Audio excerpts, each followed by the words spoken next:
The Lego Movie 2. It is the sequel to the first Lego movie, obviously, although there have been a number of other Lego movie installments, such as the Batman Lego movie and the Lego Ninjago movie, and I really enjoyed the first Lego movie. I thought it was great, like everyone. I was really impressed with what they'd done with it and kind of the stylistic way that they went about it.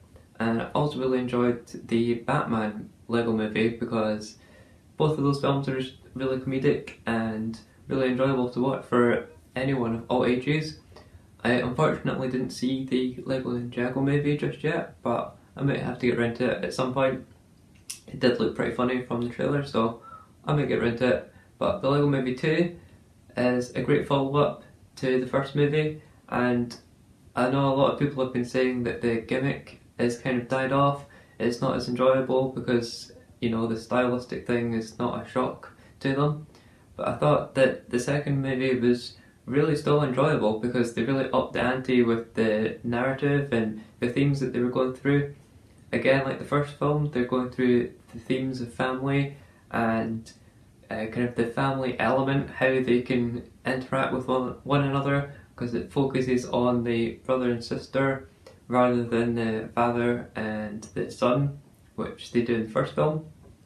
This is more about the siblings and their relationship, and you can see that throughout the full film, not just the live action sections, but also throughout the kind of story elements of the film, because the sister Lego pieces are made to be the villain throughout the film, and they even reference that in the names of things, such as the Sistar system, which is, you know, a nice little humorous touch to put in there.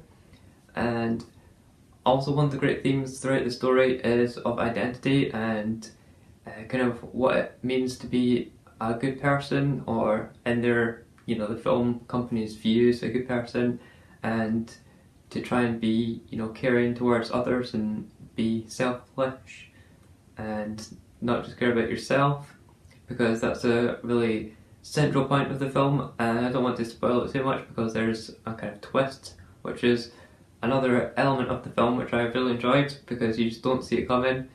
And although there's little hints here and there throughout the film to build up to it, the narrative elements that lead up to the twist and including the twist is a really great inclusion, because they knew that people would be kind of expecting what was going to be in the film in terms of the comedy and the stylistic elements that we've seen in the other films. So it was really great for them to go in and have this interesting narrative elements to them, but still be accessible to all ages, because there was a lot of children that were going to go and see the film, obviously. But the narrative is still easily understandable and really enjoyable for everyone to watch. And also the references that they make in the film was really great as part of the comedy, such as the Rex Dangervest character, which is also played by Chris Pratt, across from his central character of Emmett.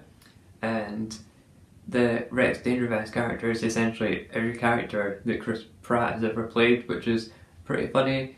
And also there's a really hilarious celebrity cameo, which is a recurrence throughout the film. I think it appears 3 times in the film, and that was really funny to see, and I definitely think you'll get a laugh out of it.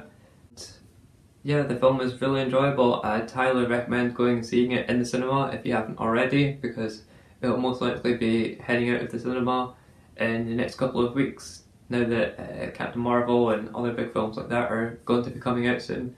So definitely go and check this film out if you haven't already, and let me know what you thought of it in the comments if you have seen it. And stay tuned for more videos, subscribe, like my Facebook page to keep up to date, and I'll see you in the next video.